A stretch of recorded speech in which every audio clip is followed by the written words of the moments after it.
YouTube Live, you guys are absolutely horrible. You need to step it up. Like, my camera's fine. Sorry, it's blown out. It won't adjust. I am so peeved at YouTube Live right now. It's I'm actually pissed off. It's like really annoying. Man, anyway, you guys can see me, so that's good. Hopefully, you can hear me good. Today's quick live on YouTube, and I'm gonna share this on the Facebook community group as well. Wow, I have to change the blinds. I'm sorry, that is way too bright. Be right with you. Don't leave. Don't leave. All right. Wow, this is unreal. You guys will get this chance to see me pissed off. This is so annoying. It's all washed out, and it doesn't show you before you start the call. You are in black and white, like underexposed. So then you get onto the call, and you look like a snowman. This is so annoying. Anyway, anyway. Oh, man. So the title of this video is called The Dip, and I'll just be real with you guys. I'm facing the dip right now. What does that mean? No, it doesn't. I'll tell you what it doesn't mean. It doesn't mean that anything with the podcast is changing. It doesn't mean I'm not as motivated as ever. It doesn't mean that I'm changing anything it doesn't mean I'm discouraged, anything like that. It just means that I'm facing the plow and it's hard. Let me explain to you what I mean. In the beginning of all this, everything is new, everything. So every little progress step you make, every little, see if this helps at all. Oh, that's gonna spill. Hold on. No, where is that light coming from? Seriously, it's just blown out. Ugh. This is so annoying. I know you guys are like, I don't care, it doesn't matter, but yeah, guys, the dip is basically what crushes most people and why most people stop. It's actually, I'm just getting the dip from a title of a book by Seth Godin, and he talks about how the dip is a gift because it's what separates people who actually do win long term from people who don't, and it differentiates the two. So this is the part where you don't get much notoriety, you don't get any or very little financial benefit, if any, from doing it. To me, I haven't gained, well, it's not exactly true. No, it is true. I haven't gained any financial benefits other than what I've been learning mentally since I started, which is what it's all about. In terms of how you save money, it's all mental stuff. But I haven't sold anything. I don't push products. I just want to provide a safe place for other entrepreneurs, faith-based entrepreneurs particularly, to feel safe and to feel comfortable to just let loose and listen and enjoy the entertainment of the interviews and connect with other people who are in similar boats. The dip is when you first start, everything is new. Getting a guest on your show is new. Interviewing people is new. Talking on a microphone is new. Letting yourself out of your getting out of the box is new. After you do it for 55 episodes and some, it becomes not new. So the things that used to excite me, like getting an email response from a guest saying, "Yeah, I'd love to be a guest," or someone. It's funny how what excites you shifts. So let me explain. If I got a yes from a prospective guest previously, I'd be like, yes. And I still am. I still am, because when I reach out to a guest, it's usually, all right, let me reach pretty dang far and cast that fishing line really far. And if they take the hook and we reel them in for you guys to get a great interview, then it's like, freaking A, this is awesome, super, or I'm trying to stop saying super so much. It's very childish. It's quite exciting. And it still is. But now what excites me to that level more so is when people who I don't solicit request to be on the show who are legit guests. I don't accept every application, if you will, they are not all good opportunities for the show. It wouldn't be a good win-win for us. So I don't accept every, yeah, come on the show, sure, this is great. You asked, so let's do it. Heck no. And I've had interviews that have gone bad, and I'm not willing to post them up on the, um, on the group, man. And if my tone or my attitude today seems a bit somber, it's not so much that. I'm just trying to be very real with you guys. I'm noticing a couple trends, and I want to explain them to you and why I'm realizing that I'm in the dip now. I've been doing this for a year and three months because I started 2 months, September, November, December. I've been interviewing since December of 2017, which is crazy to think about because this year, since the launch of the podcast in particular in June, and 2 months prior up to that, have flown by, flown by, and it's great. But now I'm realizing, okay, what's the tactical step? What's the next move? What do I do to get through this dip? How do I make this better? How do I actually create engagement? Because as much as, yeah, you're a good interviewer, yeah, it's a good show, yeah, you have great guests, am I actually meeting any need that's not already being met? And that's the dip. And it's not a discouraging thing if you don't let it be. Let me explain. It's encouraging because it forces me to get pushed through the Play-Doh squisher. So if you're a kid, you remember those Play-Doh molds? You put the Play-Doh in the can and then you squish it down and it pushes it out into a different shape that's much more creative and unique than the mushed up ball of Play-Doh. Hey, who just joined? I'm sorry, I couldn't see who that was. This is YouTube. Hey, write a comment so I can see who that was. Hi, thanks for joining the live call. Go over to Facebook, thehearthealthyhustle.com/Facebook, and you can join the Facebook podcast community as well. I'm going to post this video up on there after I'm done on YouTube here. I'm talking about the dip. So this is the part that differentiates people who are going to last and people who aren't. So many people, oh, there's so many podcasts. You know how many of them pod fade?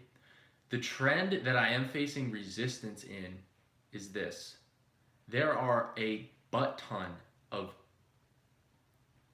celebrities, former pro athletes, famous authors, people with a ton of notoriety coming into the podcasting space in the exact same niche as I feel that I'm in. And I know my niche is slightly differentiated. It's just not enough in my mind. It's just not enough of a differentiator. And I acknowledge competition and I welcome it and I'm willing to outwork, but there has to be an honest moment with myself and with you guys and with you, the listeners in the community, to where I say, what should I do? I have a lot of things I'm brainstorming and how to become far more tactical and even more niched down. And I'm going to keep coming out with the show. My point is,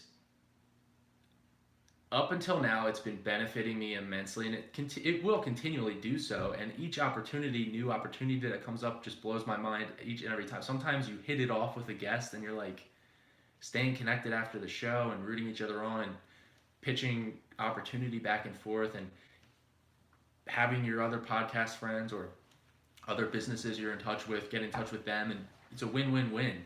And that's fantastic. I love connecting people. I love it. And I say love sincerely. I actually love that. What I'm looking at is being pressed through the mold. If I'm clay and I need to be forced uncomfortably through this pressure mold of how are you going to differentiate yourself? Why should anyone listen to the Heart Healthy Hustle versus Ed Milet Show, Andy Frisella? There's 100 other, and I'm not comparing myself with them. Well, I am, but they have a far more. I mean, if you listen to podcasts, then you're like, yeah, they're famous, they're super legit. My show is super legit. Our show is super legit. It's just, I'm looking at it like,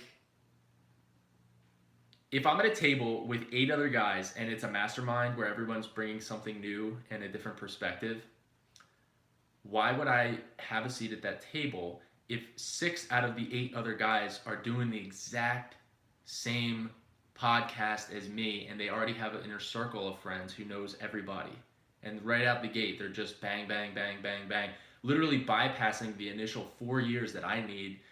And I shouldn't say that because it's not necessarily 4 years, but it's freaking awesome for them to be doing that and providing that value to the listeners for podcasting. For me, what that means for me is um, to get the guests that a lot of them are getting, I'd need another year to build up notoriety and to build up social clout, if you will, to where, oh yeah, he interviewed Ed Milet, oh he interviewed this guy and that guy. That's a great podcast. Look at all the 5-star reviews. One star, unfortunately. But it takes a lot of time to get great guests. I've been blessed to get good guests from the get go, but I'm talking about like the best guests, and that's not really it's not really fair to say because the best guest maybe is somebody who doesn't have a lot of notoriety that I just so happen to know personally. That's true. Excuse me. But as I as I look at this, I'm in the dip right now, guys. So I need your help. I'm struggling with this dip. I'm not discouraged. I'm not changing the podcast or anything like that. But I'm in this dip, and it's hard. It's just finally hitting me like it's hard. And I'm willing to go through this crucible and be patient and push myself harder than I ever have before. And I know that's what it's going to take. But I need your help. So, as I was going back to what I was saying before, if I'm just being brutally honest, okay, you can, unsolicited, people can reach out to me and say,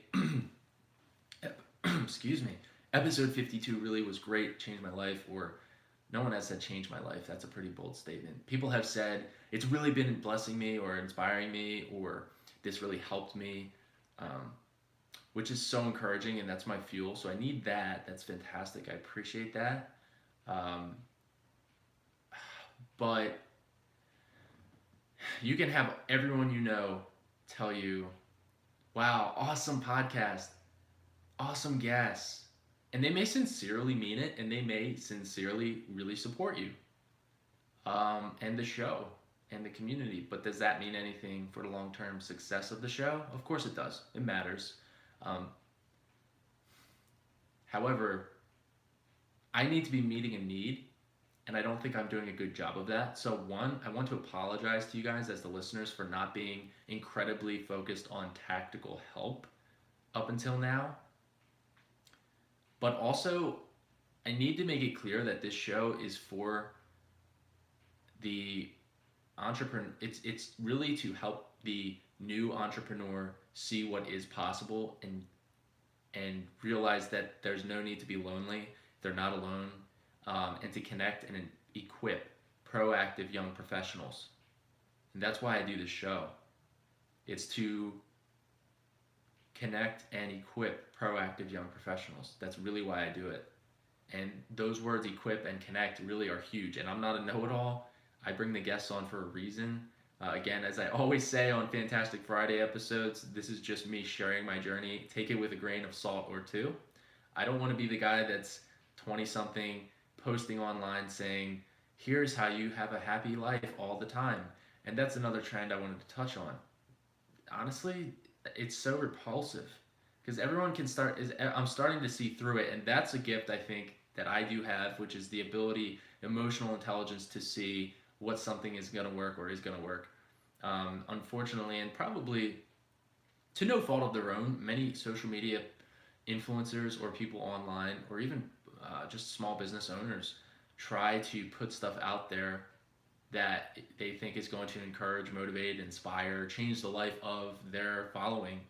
And it really is starting to bother me because I look at it and I'm like, they're just regurgitating what they watched in a YouTube video from another podcast or from a book that they just read. And if they quote the book, that's great, but most of them aren't. They're just saying 4 paragraphs about how come if you do this, or how come you're not as happy as you should be.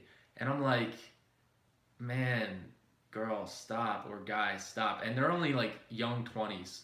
Age doesn't matter. Yes, I understand. But you get my point. I don't want to be that guy that's a know it all. I want to be the guy that's your friend, that's there to help you. So I need to do a better job of that. And I need to step up and show up in that way more so than I have in the past. And I'm learning this. So bear with me. I appreciate your patience there. I am not going to leave behind any humility or any hunger. I have to remain incredibly humble and hungry uh, in order for this to go anywhere, to be honest, but also to provide the best value on my podcast. And I think that that's going to be something I implement into the new year, and I'm very excited about that. Yeah. So there's so many things I can focus on, and that's what's making this dip incredibly challenging. I'm thinking about starting this or doing that or implementing this, and it's like, what are the fundamentals I'm overlooking? And I think one of those is how to be a better friend to you, the listener, and how to be a better host and really draw out good information from the guests that you can implement today into your business and life. Um, the resistance that I'm facing, I think, is really normal. And I see so many podcasts fade out, and that's not even on the radar for me, not even a little bit. So that's encouraging. But the resistance is coming from, the dip is coming from, you know, it was inevitable. I knew it would come. And it creeps up, right? It just starts creeping up. Like in the back of your head, you start thinking about things through all the noise and excitement of, oh, what a great episode or a great guest or the consistency is on point, whatever. You start hearing voices like, not hearing voices, but you start to have thoughts in the back of your head of, okay, but why am I not getting like the engagement that needs to be there? If there are this many people unsolicited telling me this is great episode or whatever, then why am I not able to even convince my listeners to go onto my Facebook community group for free to get bonus episodes? So it's kind of like that phrase, money talks, not money, but action talks. And if my show's not good enough to convince, or my influencing techniques or ability isn't strong enough to encourage people to jump onto the Facebook group, when everyone goes on Facebook, 9 out of 10 people at least once a day, then I gotta assess something. And that kind of thought starts popping up into the back of your head every day. And then it's another thing. It's like, why should anyone listen to this podcast versus the 10 other ones that are so similar and are continually popping up? I knew I'd face this. And so when I started this podcast, one of my biggest niche things was, hey, I'm doing this as I didn't look at it like as much of it like a tactical, here's how you can learn to make money, how to get financially free kind of a show. I started it with the intention of connecting proactive young professionals and giving people a place to get encouraged and feel better after they listen to the show in some way. And I think I've done a decent job of that thus far. But you can't really, well, you can, but I don't know how to make that better, or because here's the thing, the people who get that, they really get it and they love it. But that's like a very unique individual person because they see it for what it is and they really appreciate it. But that is rare. And the reason it's rare is because it's a little hard to understand. But once you understand it, you win people over really hard. Like in the long term, you really win people over good. And they say, wow, like I get it. But in the meantime, it's not easy to draw new people in because it's deep.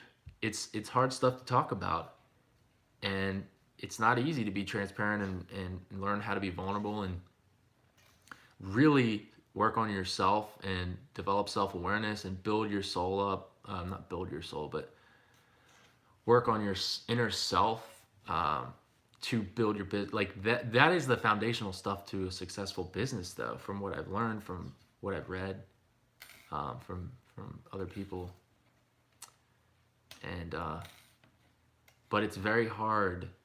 So I'm not even thinking about like, oh, what can I do to draw more people in and bait people to watch my show or listen to the podcast? Nothing like that. I'm looking at it like there's a couple things I'm going to do in 2019. I'll just say them right here and now. I'm going to start at least some. I'm going to start putting up some recorded interviews in person, and those will probably be on YouTube and Facebook Live. But there's something about that when you watch an interview at a table with two people, maybe three, and they each have their own mic. It provides an immense sense of community, not immense, like a strong sense of, wow, like he's really doing something, and this is really cool. And it makes you feel like you're in the room. That's why it's so powerful to see that. And when you start to see interview after interview after interview, it really shows more proof of how hard I'm working for the community and for this podcast. And it's not about me, but it is to show, why should I subscribe to you? Why should I listen to your show? There's 100 other podcasts that are probably just as good that I'll go listen to them. I don't like the way your hair looks or your attitude or whatever. And when you see how hard I'm working without asking for recognition, just for giving to my community, it helps people to want to subscribe to your show. It just does. It's human nature. I've personally noticed that for myself. If there's somebody who's online doing interviews, I say, wow, they've got 20 interviews in person with people, different people, and look how they're conversating, and this is great, stuff like that. So I'm going to start putting stuff like that up. Not going to be super high quality production value yet, but I think I'm going to do that. That's the trend everyone else is doing right now, and I think I'm going to keep doing it. I think I'm going to keep doing that. Yeah. But I also want to see what's the trend that no one else is seeing yet. And I know voice is powerful and it's consistent and it's amazing. Every interview, every guest I have on, it's another day to create a win-win situation for both people, both parties. For example, I have a guest coming on early January, and they are affiliated with, they work with kids and giving these kids opportunities economically into their future that otherwise they may not have had.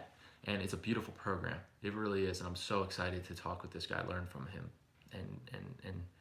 But I was asked by his assistant, would you be willing to call into the class and answer some questions they may have about podcasting? And to me, I said I'd be honored, because why wouldn't I? That's awesome. So those kind of opportunities to me to give right now, like, who am I? But all of us have it in us to give already now. So when you're new, when you're in the beginning of what you're doing, every opportunity you get to give, and honestly, I'm probably going to get more from that than I even realized, just for the sake of it, of being able to speak into the lives of young people. It's really powerful. And I don't take it for granted, guys. I don't. Same with this podcast. I don't take it for granted, but I am going through this dip right now. It's not going to last long. I know it's a holiday slump thing. I'm not discouraged as much as it's hard. It's hard because I have to be patient, and now is the time where, the people who are cool with me and the people who are really riding and dying with me have already reached out, have already given me a slap on the back and said, great show, keep it up, this is cool.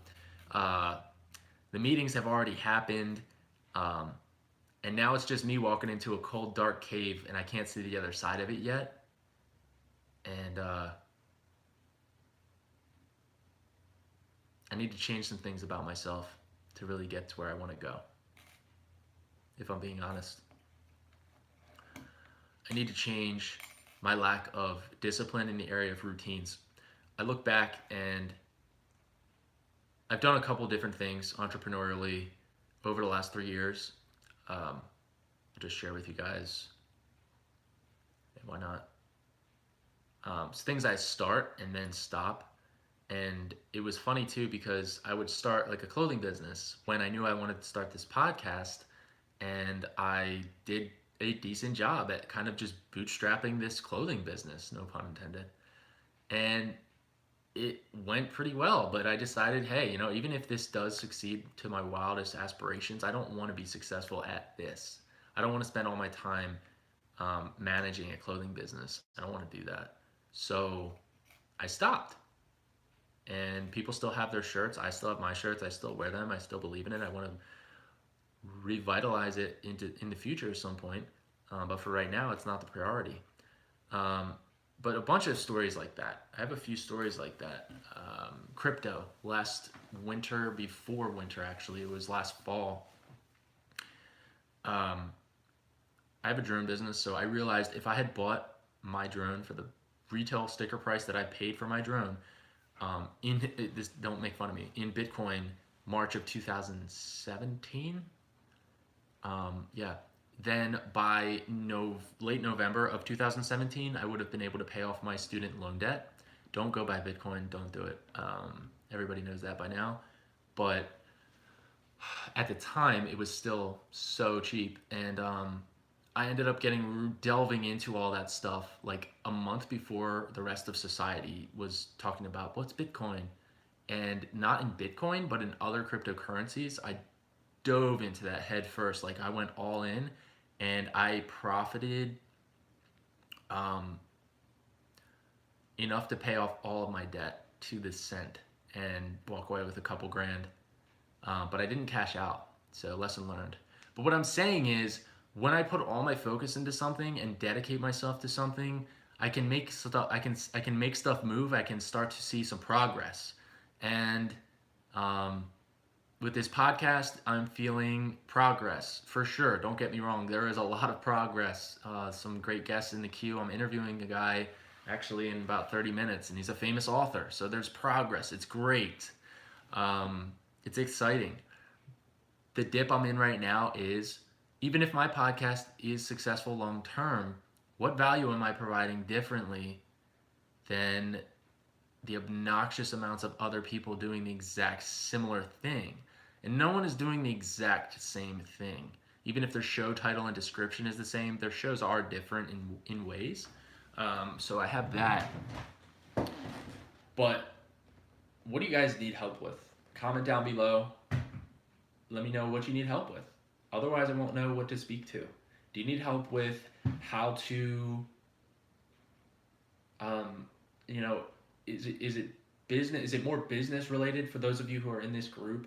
Is it more business related? Is it more relational related? Is it more, I know where I'm going with this show. I just want to make sure that the majority of people who have already been attracted to the show are listening for the reasons I think they are.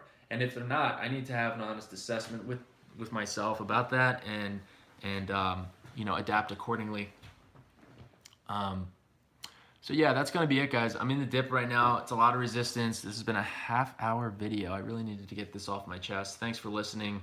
And don't forget, we're going to be posting, I think later today, a bonus episode, a bonus interview with my boy, Mikey B, a math teacher for middle school students and an entrepreneur, co-founder, not a founder, but a co-owner of a startup in New Jersey. And I didn't meet him in New Jersey. Didn't know him from childhood. I just met him at a conference I was at in Ohio in October.